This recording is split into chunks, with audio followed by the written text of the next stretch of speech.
Ah, okay. Could everyone just to mute themselves, please?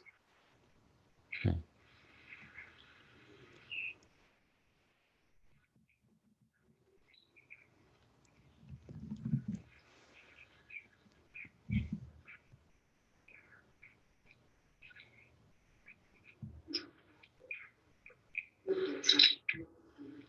Ah, okay. Could everyone just to mute themselves, please?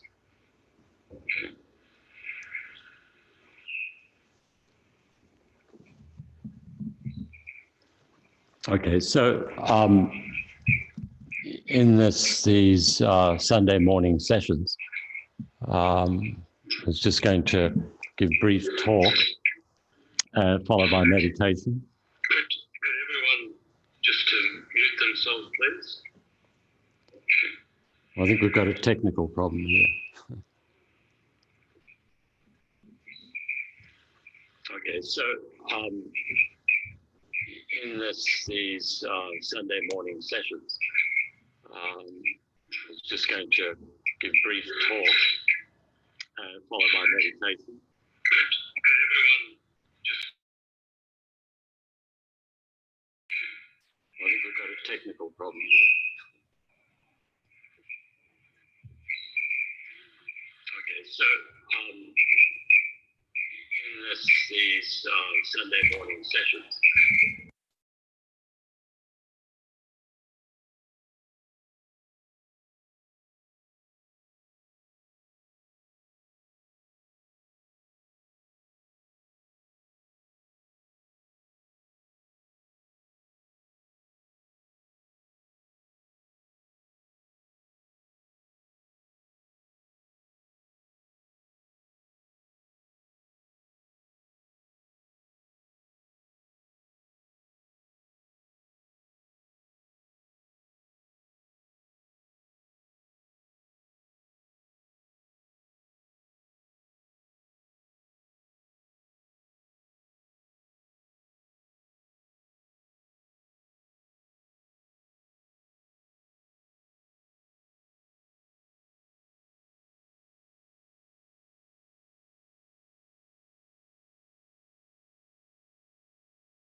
Hey, Tony, if you can hear me, we can't hear you.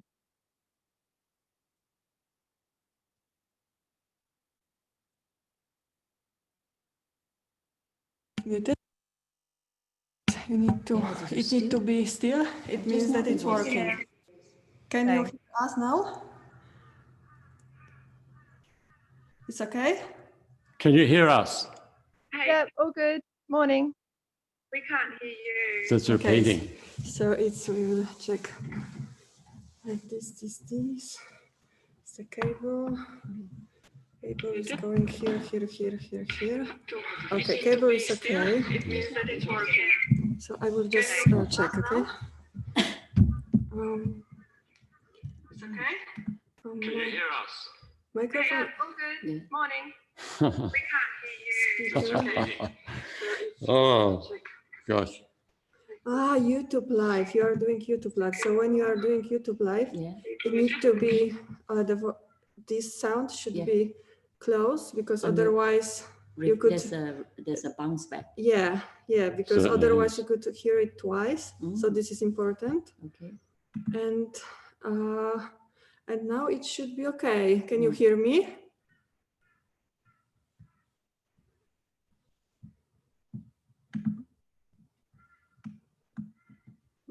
Can you hear us? Microphone Yeti. Yes, I think it's working clearly now. I'll just mute myself again. Okay. Thank you. All right.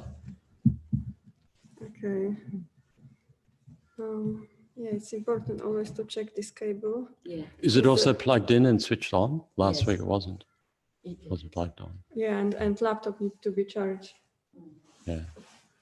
Is it charging? It is. Yeah. All right. Sorry for that. Can you hear me? You can hear, can't you? Can you hear me? Yeah, we we can hear can. you, We Tony. can hear you. Oh, okay. All We're right. just keeping ourselves muted so that Oh, we don't of over course. talk. Okay. I'll try. Wow. I think I still should be living in a cave or something. All this technology. Yes, All right. technology is So, difficult. so okay. maybe I It's will fantastic when it works, isn't it? Yeah, so it's Yeti and same as sister speaker. So it should be fine now. Oh, All right. okay. We'll give it a try again. Okay. All right. So then what I was saying before is that we're doing this session, talk, and then meditation. And that just over the last week or so, I've been reading the biography of Lama Yeshe, 2 volumes set of Lama Yeshe, who's the co-founder of this centre and the other centres within our organisation, the FPMT, written by a Melbourne-based journalist, Adele Hulse. Also, she was a close student of Lama Yeshe. So then at a certain point in his story, just after, the Chinese had come into Tibet and Dalai Lama had left, and then as a result of that, then many Tibetans followed him in exile over the border into India. So at this stage in the story of Lama Yeshe, that he is in Baxador, the internment camp, or do we call it really refugee camp, but had previously been a British internment camp for Indian prisoners during the time that the British controlled India. And in the whole process of leaving the country, to leave the country as they did, then they wouldn't have done it lightly. That what had happened to them was an incredibly catastrophic event. Many people died in the process of getting out of the country, just through passing through the mountainous region and then through the jungles of Bhutan and then into India. And at this point, Lama Yeshe is 23 or 24 years of age. And in this environment, totally different from what they've been brought up, how they've been brought up in India. Very vulnerable, changed food, climate, everything like this. Very little resistance to the diseases and so on. But also at this time as well, he has this incredible sense of loss, of not the possibility he would never see his mother again. And he spends a lot of time crying, as he said, crying quietly about the sense of loss of his mother and that he might not see her again. And then not only that, but not knowing what had happened to her. Because unlike today, there's all sorts of problems happening, but there's always a communication, emails and text messages and so on. Back then, none of that. And the road system not existing. So has total no knowledge of what's happened. So he's obviously experiencing great degree of grief over this loss, as is so many other people this time. But at a certain point, he realized that, as according to the story, that he realized that continuing on like this was of no benefit. And then he started to see that the important thing was that he was looking upon all beings as being his mother, to bring into his life the teachings from him personally, that everyone he meets would be like his mother. And as a result of this changed way of perception, of way of seeing things, it alleviated his pain, the grief that he was feeling. It was healing. It brought about a sense of well-being. But on top of that, of course, it helped cultivate that mind, that precious mind, which is focused on the welfare of others. The idea that one would use the rest of the life to benefit others. So in some ways, of course, this incredible tragedy of what took place But through this experience of this great crisis, put into perspective how I should use my life. And if you think also, if you know about Lama Yeshe's life, then in his past life, he was an abbess. He was a nun in charge of a nun's community. And during that life, he made a commitment, a vow, that in his future life, that he'd be able to bring the Dharma to those people who did not have Dharma. So the combined, in a sense, we could say there's a commitment, a vow, a predisposition in the mind, combined with this catastrophic event, which through the power of his mind, he transforms into something beneficial, like transforming poison into medicine, or like base metals into gold. Through the tragedy, he's able to develop this mind of bodhicitta.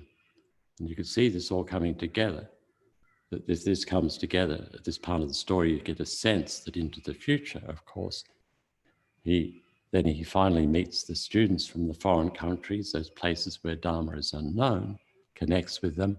And as a result of that, we have here the students who donated the land here for this center, those who became committed to the Dharma through the inspiration of Lama Yeshe Lama Zopa.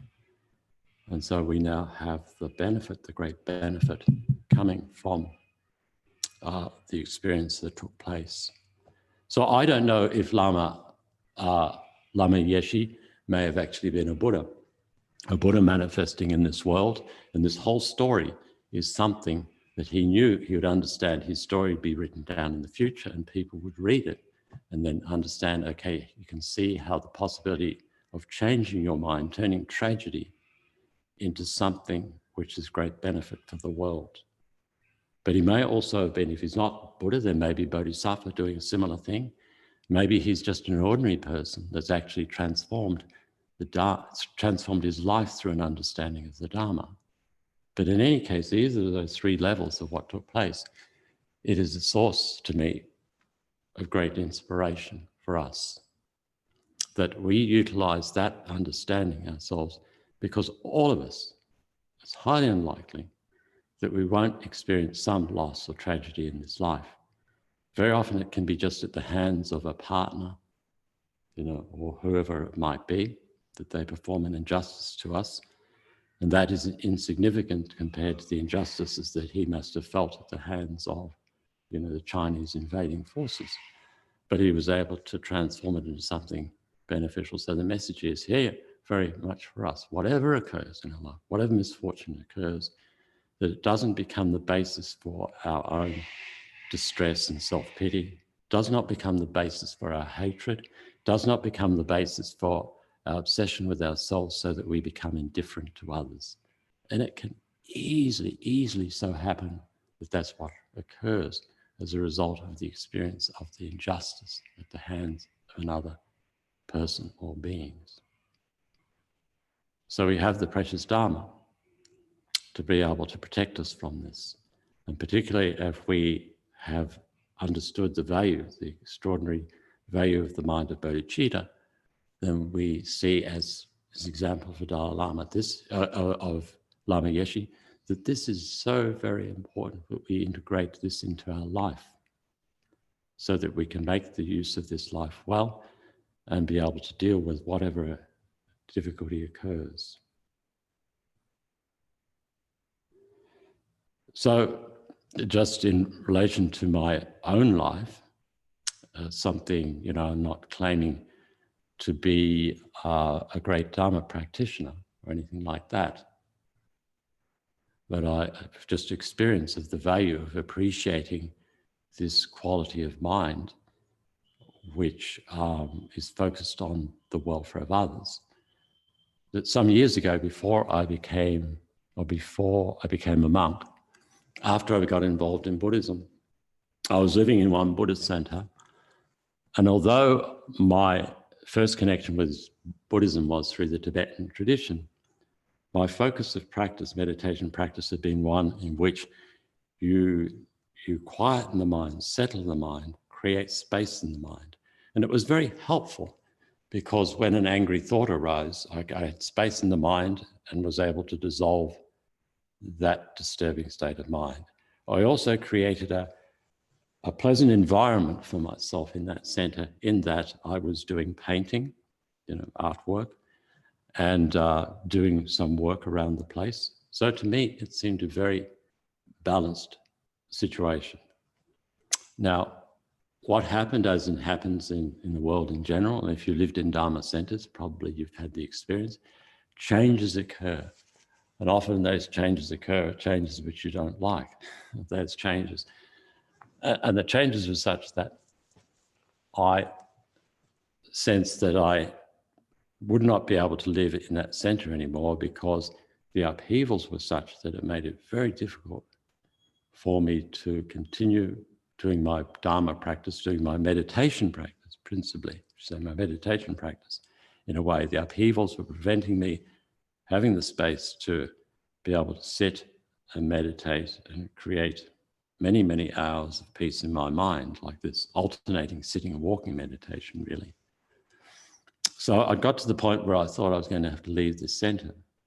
And then one day, and I can't remember whether it was a video of the Dalai Lama or whether it was reading, something he'd written, or it might have been a composite of those. I'm not too sure what it was. But it really dawned on me again, although I recognized incredible qualities of the Dalai Lama, but it somehow brought it more strongly to my mind that the Dalai Lama comes into this world due to the power of compassion and prayer. He doesn't come to the world due to the power of karma and affliction, but due to the power of compassion and prayer. His focus is on the welfare of us, of all beings. And his meditation practice is there to support him to developing the mind of compassion and or bodhicitta and wisdom. Maybe he's already a Buddha. If he's not, then he's a bodhisattva. But he uses his meditation practice in order to do this. He doesn't use his meditation to create a comfortable space for himself. And in fact, my meditation practice was an extension of personal pleasure, normal types of gross pleasure. Meditation that I was doing is a subtle form of pleasure, but it's just still my pleasure. And I'm upset that my pleasure is being limited by these circumstances. The Dalai Lama is totally not like that at all. I was aware that his focus is on the welfare of others, not just himself. He came into the world not for his own welfare, but for the benefit of others. So it seemed to me that I was doing meditation, he's doing meditation, but my meditation was like the water in the footprint of a cow, and his meditation was like the water in the ocean. And so there's no comparison.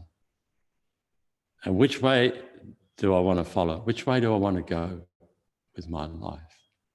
Do I want to follow this practice of peace of mind? Where is it taking me anyway? Where is it going to take me? Through this life into future lives, where is my real guide other than just to create this short-term pleasurable situation? Do I want to go that way, or at least have the inspiration of the Dalai Lama and to say that is the direction? I'd like to develop a similitude of that mind. And at that point, I realized there is no, for me, there is no choice but to follow this example that is shown by the Dalai Lama.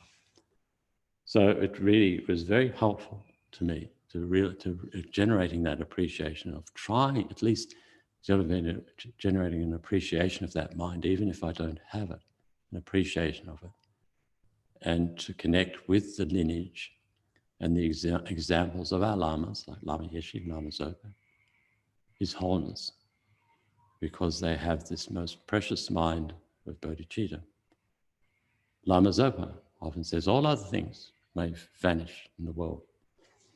Well, the great tragedy would be the loss of the mind of bodhicitta.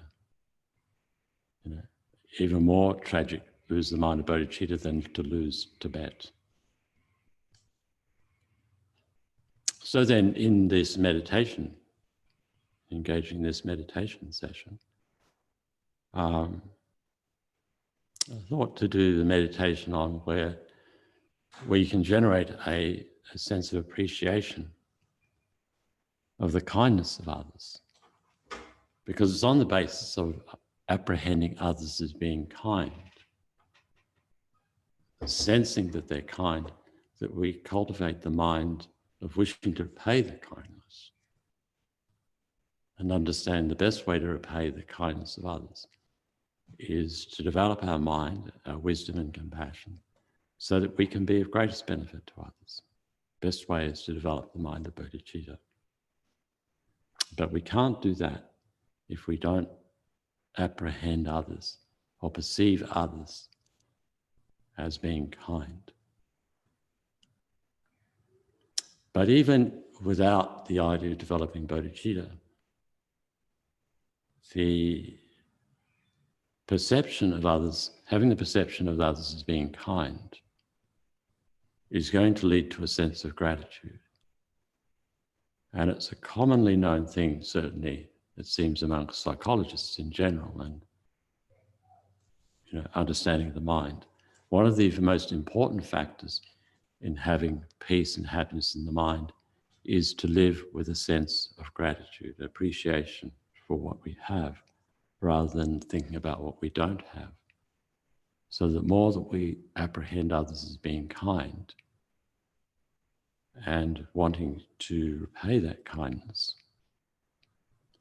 the more the natural result of that will be a more peaceful, happy frame of mind.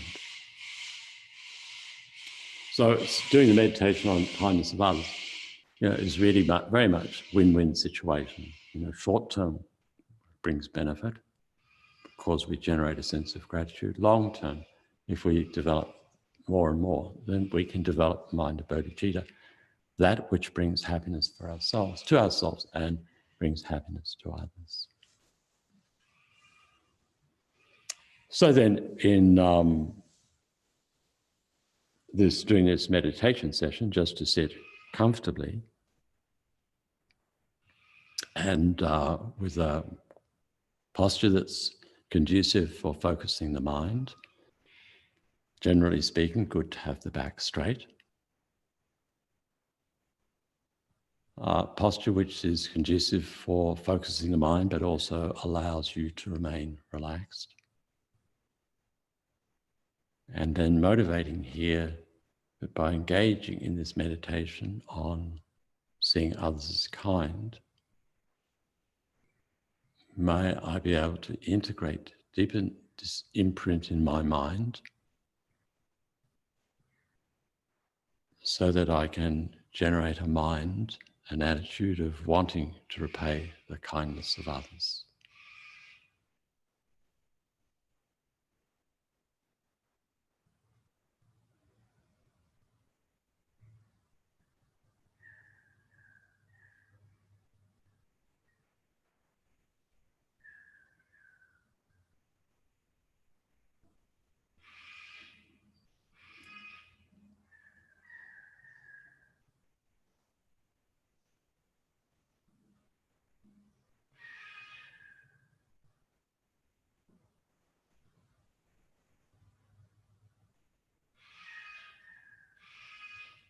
So then we can start this session, the meditation part, with the start, we could say the start of our life, where our body is formed within our mother's body, and how it is that the body we have now has been formed from her body.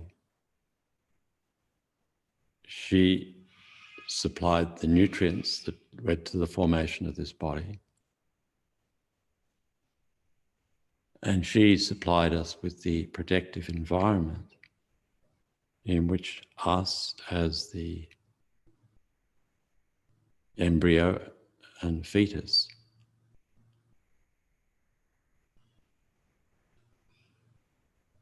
was able to develop in a healthy way, in a healthy protected environment of her body.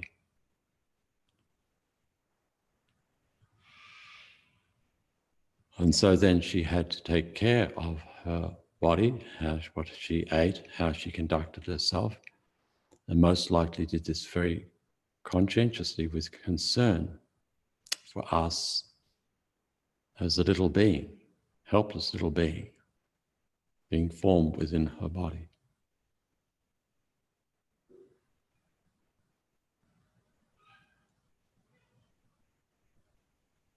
And then during that time, she carried us in her body. Then she probably made sacrifice, had to make sure what she ate was okay, careful of the exercise, then also restricted in her activities and maybe even made decisions. Okay, now my responsibility is to care for this being for the next 18 or 20 years, like that, giving priority to us and our welfare.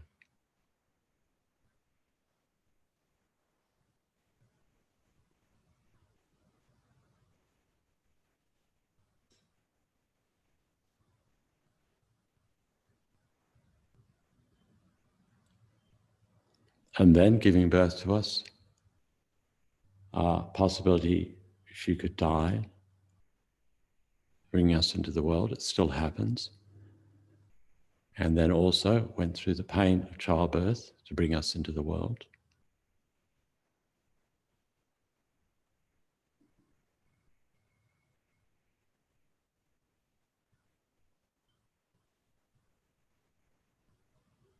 And then most likely having given birth to us, checking, making sure everything's okay. Are all the fingers there, the toes, everything okay, complete?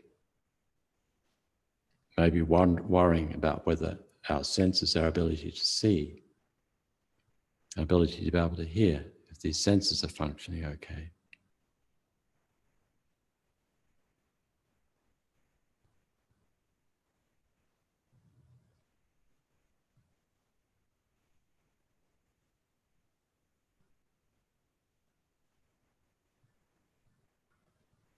And so during that first period of time, we're totally helpless. We totally depended on Mother feeding us, protecting us. We couldn't even chase away an ant or a mosquito.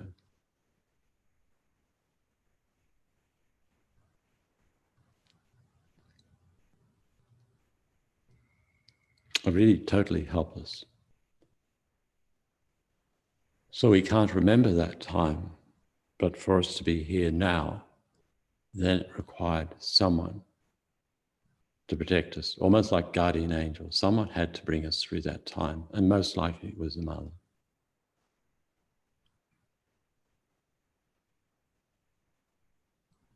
So obviously with Lama Yeshe, his mother then cared for him greatly, given by his response when he thought that he wouldn't see her again and worried about what might be happening to her.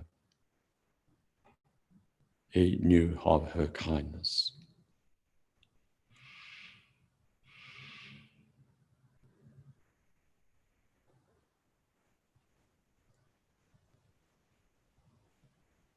And many times over, I'm sure he must have meditated on it.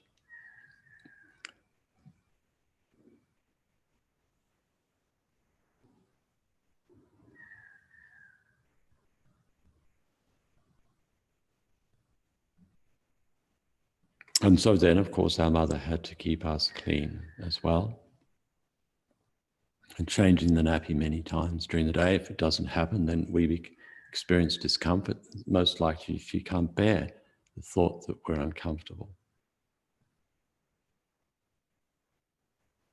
And then keeping us clean, washing us, being aware at the same time that our skin is very sensitive, making sure that the bath water is the right temperature, not too hot, not too cold.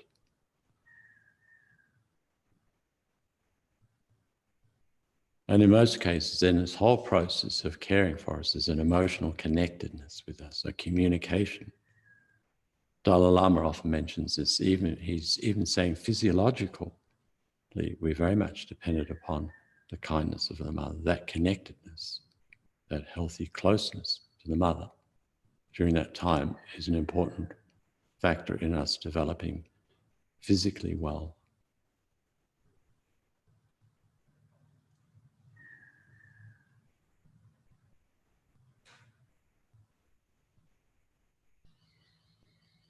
You know, and so how many times during that period of time, first few years of his life, did she respond to our crying at night, middle of the night, having to get up?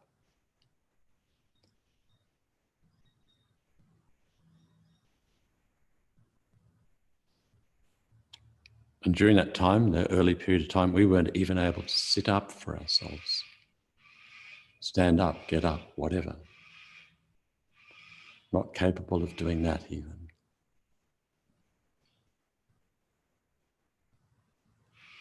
So when people feel alienated from others, you know, separate, independent, sort of isolated, like that, if we really look at this, we don't exist independently of our mother.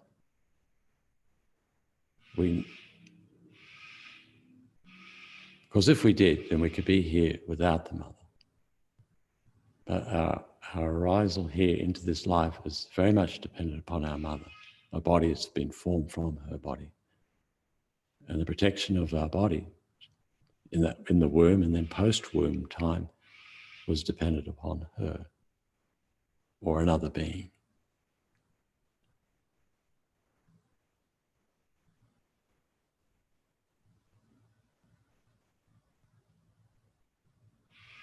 So appearance-wise, it might be that we exist independently with our eyes, but through meditation and using our wisdom mind during meditation, we can see that we are a dependent arising independence upon our mother. Closely connected to her.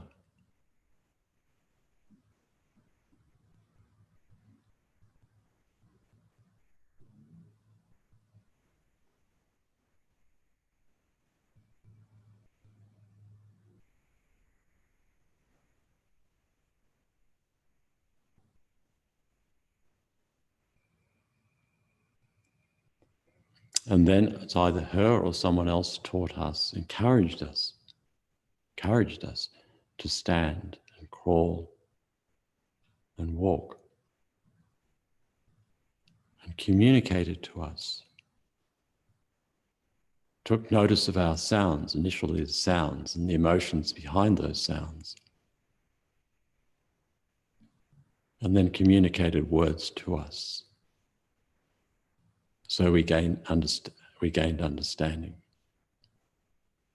We started to develop the skill of communicating.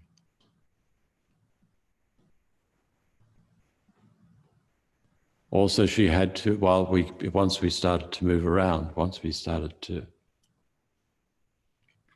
stand and crawl and walk, then without hers and others' protection, we couldn't have survived. We could have put things into our mouth, fallen downstairs, goodness knows what, walked out onto the road.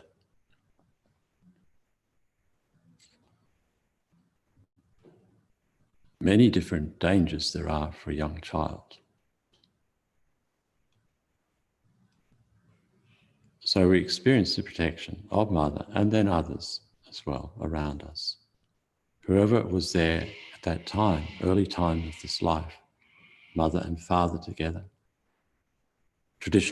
Most families, traditionally anyway, people of my generation, then the mother is the one who is most likely at home looking after us. Father is out working.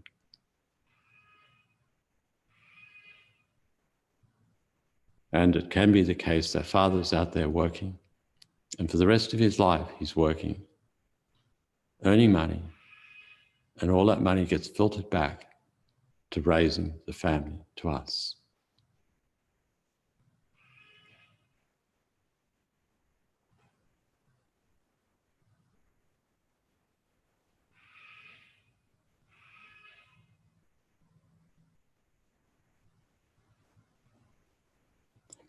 And then we were sent to school, And we receive the education from others.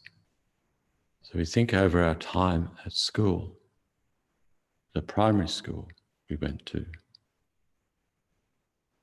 and the levels of primary school, each of those first year primary school, if we didn't already learn how to read and write, hadn't already learned how to read and write, during that time, someone was there to impart this knowledge to us, to learn, teach us the alphabet. And as I say, when we do the refuge practice or refuge or guru yoga practice, to put your gurus, all those who've taught you, including those who've taught you the alphabet.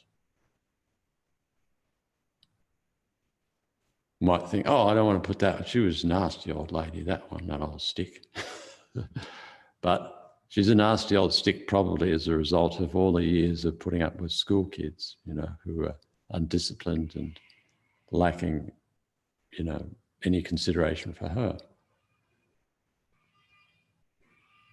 And however it be that she did impart, or he impart, the alphabet and learning to read and write, also took responsibility as well during those early years of being in the classroom to look after us to some degree. And then through all those years, primary school, we attended. Each year we had a teacher. And it's like they funneled into us levels of understanding.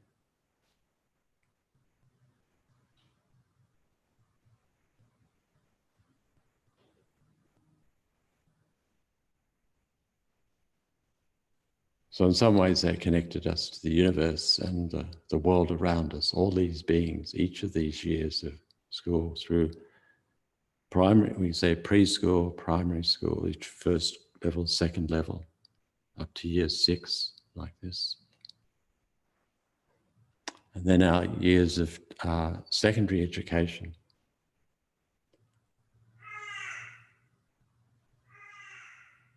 Further, education, understanding, and then along the way, most likely as we're going well into the last year of secondary school, issues come up in the life. Maybe also some problems with authority, identifying our relationship with the world, being faced with the positive, the thing of becoming an adult.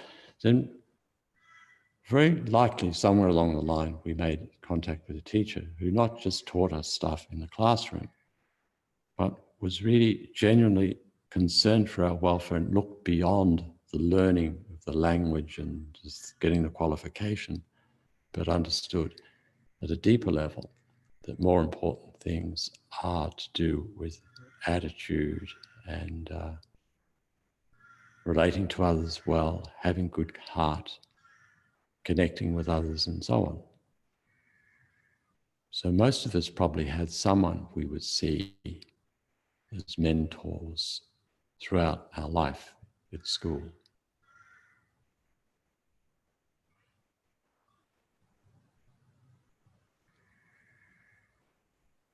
And then going on to tertiary education.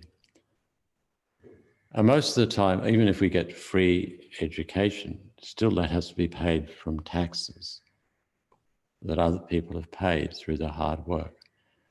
And always supplemented by our parents. And if you went to private school, then a lot more money was spent on your education. So throughout these years of you growing up, our parents still continue to put effort in working and putting time into caring for us.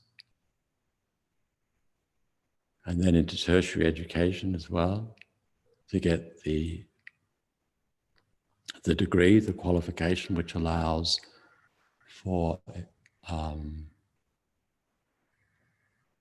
to get a job, career.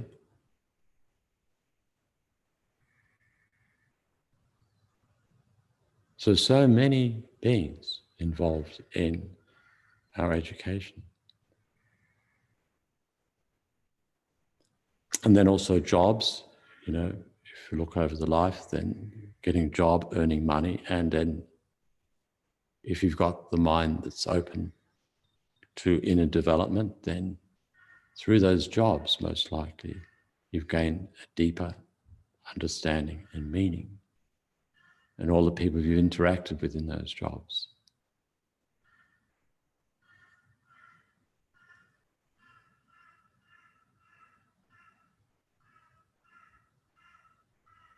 And of course, all the other levels of care that are necessary, you know, that we need to have clothes, and those clothes have come as a result of farmers growing things, animals providing the wool, animals that die to provide us with leather for shoes.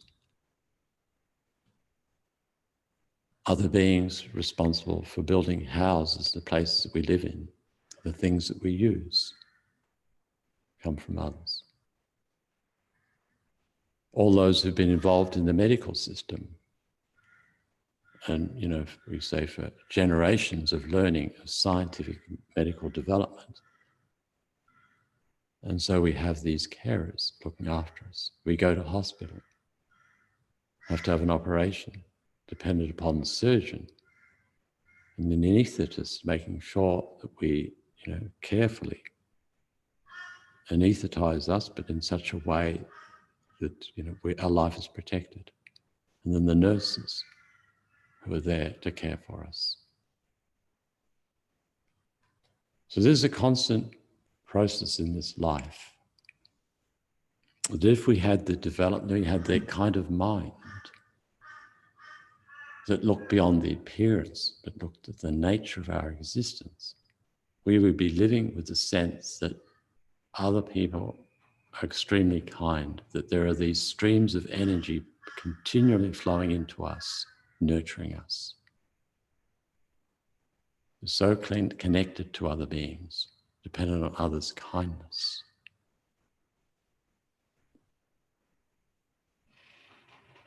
Then also, when we start to appreciate spiritual practice, if we do get to that point, then you can't develop spiritually without developing generosity. You need to develop generosity, and generosity is dependent upon a recipient. So the recipient of the act of generosity is extremely kind, because they allow us to cultivate this quality within ourselves of generosity, which is essential for our spiritual development. And then also other people. We need other beings to establish the ethical foundation in our life of not harming others. So we need other beings to be there for us to make conscious decision. I do not harm this being. I do not kill. I do not steal. I do not lie. All these factors within our mind of not harming others, dependent upon others.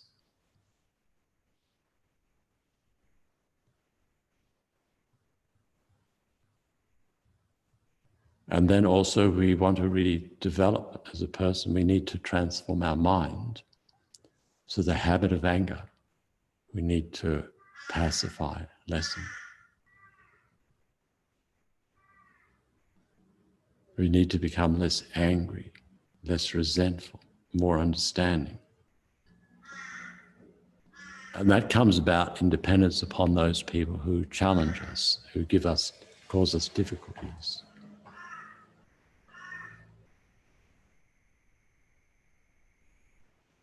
And so the great spiritual practitioners, you see into their lives, then the worst enemies really become best friends, because it's through those difficult people that they really develop, that they don't retaliate. The great beings of this world don't retaliate with anger against others.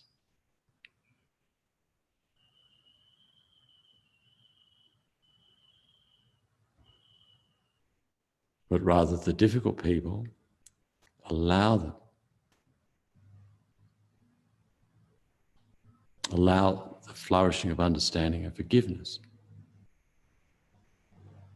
to grow in their heart and mind.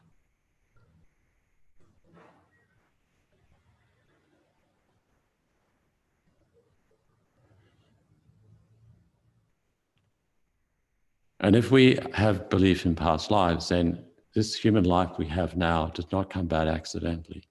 It came about as a result of morality and prayer and generosity and many other factors. And this maintaining morality and performing generosity in the past depended upon others.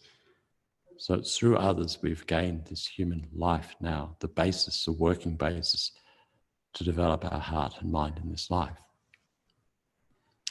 And just as we were dependent upon others at this beginning of this life, we will depend on others most likely at the end of this life, and also when we become sick or have emotional problems.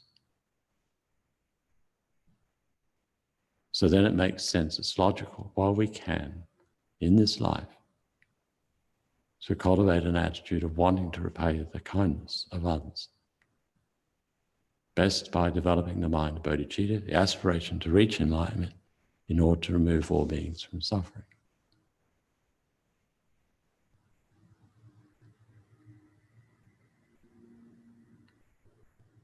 The state of mind, which is the antidote for Lama Yeshe's distress and grief at leaving Tibet, separation from his mother, the very factor that leads to his wholeness coming into this world. The very factor for why this center here is existing is the mind of bodhicitta.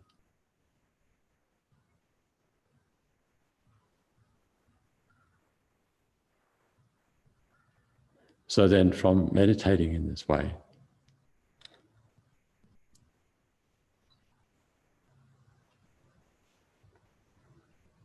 may it be the case that we can more and more develop similitude to the mind of bodhicitta in order to most effectively use this life for whatever time is left, for benefit of oneself and for others.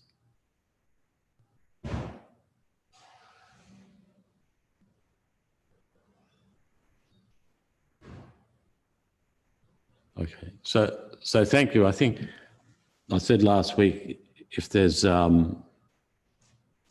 someone has a question, then please ask. I think you have to unmute. Is that the story?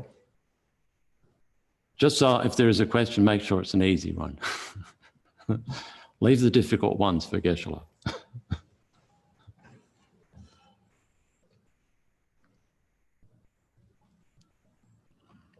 All right, that sounds okay. No, it doesn't sound like there's any questions anyway. All right. So thank you very much, and hope everyone has a good week. Thank you. Bye. Thank you. Bye.